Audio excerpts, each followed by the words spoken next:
morning, kids! Our Bible passage for today can be found in Luke 18, verse 9 to 14. And it says, ang parable ng Pharisee at ng tax collector. Nagkwento si Jesus ng parable sa mga mataas ang tingin sa sarili at minamaliit ang iba. Sabi niya, may dalawang lalaking pumasok sa temple para mag-pray. Isang Pharisee at isang tax collector. Tumayo ang Pharisee at nag-pray.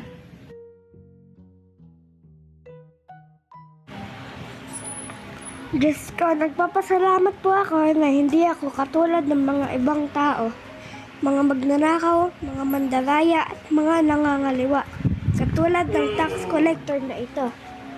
Nagpa-fasting po ako ng 2 beses sa isang linggo. Nagbibigay po ako ng 10% ng sweldo ko.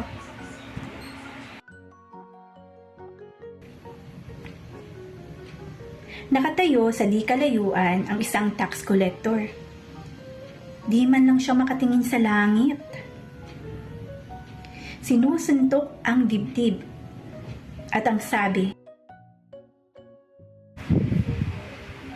Diyos ko, maawa po kayo sa akin. Makasalanan po ako. Patawarin niyo po ako. sinasabi ko sa inyo, sabi ni Jesus.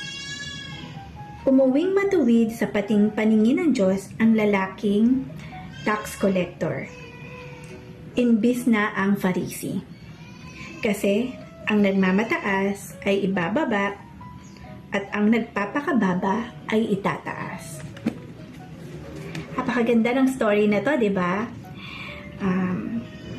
Every time we pray, gusto ni God na sa prayer natin, maging humble tayo. Magkaroon tayo ng humility. Alam ng Lord ang mga mabubuting ginagawa natin. Hindi na natin kailangang i-brag pa sa Kanya. Dahil lahat ng yun, lahat ng kabutihan na ginagawa natin, nakikita na niya. Pangalawa, gusto ni Lord na hindi tayo maging judgmental kagaya nung Pharisee. Anong sabi niya? Hindi kagaya nito, tinuro niya yung tax collector na makasalanan. Dun sa prayer ng Pharisee, ginudge niya yung tax collector, which is mali. At isa yun sa mga ayaw ni Lord as His children. Gusto niya, hindi tayo mag-judge at maging humble tayo. Pangatlo, let's ask for grace and mercy from the Lord. Gusto ni Lord na humihingi tayo ng tulong sa Kanya, humihingi tayo ng kapatawaran at gabay sa Kanya. Instead na nagiging mataas tayo, nagiging mapagmataas tayo, nagiging prideful tayo sa mga kabutihan natin, at nagiging judgmental tayo sa personality o sa ginagawa ng ibang tao, sa paligid natin.